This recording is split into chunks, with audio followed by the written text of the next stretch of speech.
Sammy Davis Jr. named the 9 worst racist stars in old Hollywood Golden Age history. For more than 50 years, from the early 1940s through the late 1980s, Sammy Davis Jr. performed alongside the biggest names in entertainment, witnessing racism that most performers never had the courage to expose.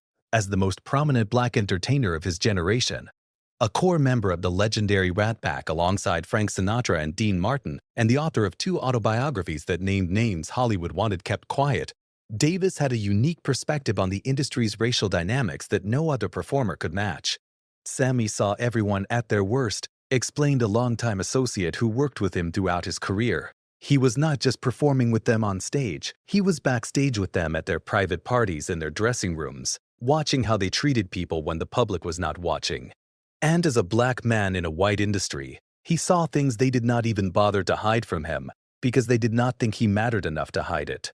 According to Davis's own published autobiographies, Yes, I Can and Why Me documented interviews from his contemporaries, verified historical records, and accounts from those who worked alongside these stars across multiple decades. The patterns of racism among Hollywood's biggest names were not isolated incidents or bad days.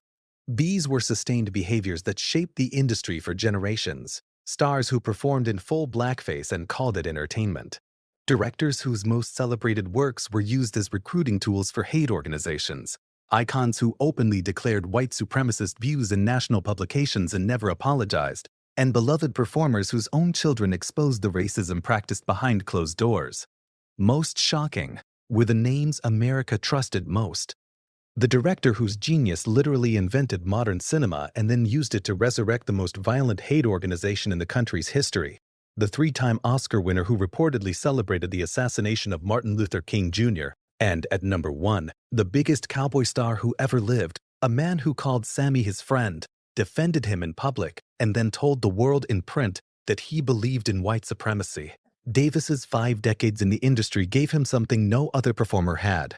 The ability to see Hollywood's racism not as an outsider looking in, but as a black man living through every moment of it. He watched who evolved as America changed and who dug in deeper. He knew which smiles were real and which ones disappeared the moment the camera stopped rolling. But first, we need to understand how the man who literally built the foundation of modern cinema used his genius to create the most devastating piece of racist propaganda in American history. Number 9. D.W. Griffith. Before there were racist movie stars, there was the man who built the machine that created them. D.W. Griffith is known as the father of American cinema. He invented the close-up. He pioneered cross-cutting between scenes. He created the first Hollywood epic. Without D.W. Griffith, the film industry as we know it simply does not exist. But in 1915, Griffith used every ounce of his genius to create the most powerful piece of racist propaganda in American history. The Birth of a Nation was a 3-hour epic that portrayed the Ku Klux Klan as noble heroes riding in to save the South from what the film depicted as savage, animalistic, intellectually inferior freed black people. Every single black character was played by white actors in blackface. The film showed emancipated slaves as heathens who were unworthy of freedom and whose primary goal was to prey on white women. The NAACP protested screenings across the country. Griffith did not care. He called it history. And here is what that so-called history actually accomplished. The Ku Klux Klan had been virtually extinct for decades. Griffith's film brought it back from the dead. In November of 1915, a man named William Simmons revived the Klan in Atlanta, Georgia, holding a cross burning at Stone Mountain that was directly inspired by Griffith's movie. Simmons ran his Klan recruitment advertisement in the newspaper right next to the announcement for the film's premiere. Klansmen in white sheets paraded down Peachtree Street on opening night, firing rifles into the air. Ushers at theaters dressed in Klan robes. Merchandisers sold KKK hats and kitchen aprons. By 1925, the Klan had 5 million members. Historians have stated plainly that without this film, the revival of the Klan would never have happened. The Birth of a Nation was used as a KKK recruiting tool well into the 1960s. The man who invented modern cinema used his invention to resurrect the most violent racist organization in American history, and for decades Hollywood thanked him for it. The Directors Guild of America named their highest award after Griffith in 1953. It took them nearly half a century to feel ashamed enough to rename it. They finally did in 1990, but by then the damage had been done generations ago. Number 8.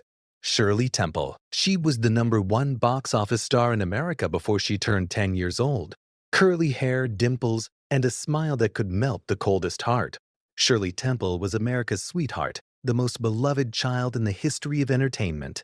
But her career was built on a formula that audiences at the time never questioned: an innocent white child surrounded by black stereotypes. And in 1935, 7-year-old Shirley Temple appeared on screen in blackface. In The Littlest Rebel, Temple played the daughter of a Confederate slave-owning family. The slaves in the film are shown as happy, devoted, and not wanting their freedom. And in one scene, little Shirley darkens her face to disguise herself as what the film calls a pickaninny, which was a racist slur used to describe black children. That was not the only film. In Dimples, released in 1936, critics have described the film as containing the most blackface they had ever seen in a Temple movie, climaxing with a full minstrel show. And through many of these films, the legendary black tap dancer Bill Bojangles Robinson was positioned on screen as the smiling, obedient servant dancing for the little white girl. Robinson taught Temple her steps. He choreographed her dances. He made her look like a star, and he was paid a fraction of what she earned, while being forced to play a happy slave on screen. Temple never publicly addressed the blackface or the plantation imagery in her films. America's most innocent face was selling the most poisonous message in Hollywood: that slavery was not so bad, that black people were happy to serve, and that a little white girl in blackface was simply adorable. Number 7. Fred Astaire, the greatest dancer in the history of cinema. 10 legendary films, with Ginger Rogers, a man whose talent was so extraordinary that audiences believed he was dancing on air. But what most people do not know is where Fred Astaire actually learned to dance the way he did. He learned from black performers. Specifically, he studied the work of Bill Bojangles Robinson and a dancer named John Bubbles, whom Astaire privately called the greatest tap dancer who ever lived. And in 1936, Astaire decided to honor those black artists by painting his face black. In the film Swing Time, which is still considered one of the greatest musicals ever made, Astaire performed a number called Bojangles of Harlem in full blackface. The number opens with a stage prop showing giant shoe soles arranged to look like a black face with enormous exaggerated red lips. Then Astaire emerges dancing with a wide grin, exaggerated minstrel-style hand movements, and a deliberately different style from his usual elegance. He called it a tribute. But here is the cruel truth. The real Bill Robinson's style was upright and delicate. What Astaire performed was not an homage.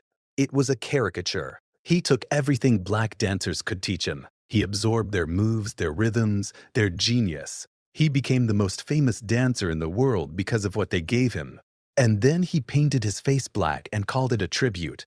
Meanwhile, the real Bojangles Robinson died penniless in 1949. Despite having earned millions during his career, his friend Ed Sullivan had to pay for his funeral. 32,000 people filed past his casket to pay their respects. But today, most people only remember his name because a white man in blackface borrowed it for a song. Number 6. Mickey Rooney. If Fred Astaire showed how Hollywood degraded black performers, Mickey Rooney showed that the racism extended to every non-white group in America.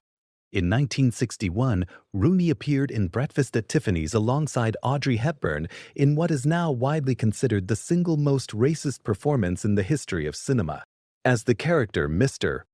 Yunioshi, Rooney had his eyes taped back, wore prosthetic buck teeth, and delivered every line in a screeching, exaggerated accent. This was not the 1930s. This was 1961.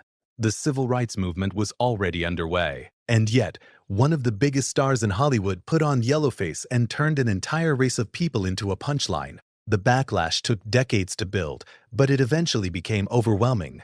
A 2008 screening in Sacramento was canceled after Asian American community protests and replaced with the animated film Ratatouille.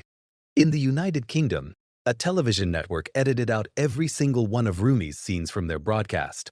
The 1993 film Dragon, the Bruce Lee story, included a scene showing Bruce Lee becoming visibly upset while watching Rooney's performance in a theater. And when confronted about it decades later, Rooney's response was stunning in its ignorance. He said he was shocked to hear that the role had been called racist and claimed that in more than 40 years, not one person had ever complained. The director, Blake Edwards, had the decency to express regret, saying he wished he had never done it. If this video opened your eyes, Subscribe to this channel because the secrets of old Hollywood are far from over. Drop a comment telling us which star on this list shocked you the most, and share this video with someone who needs to hear the truth about Hollywood's golden age.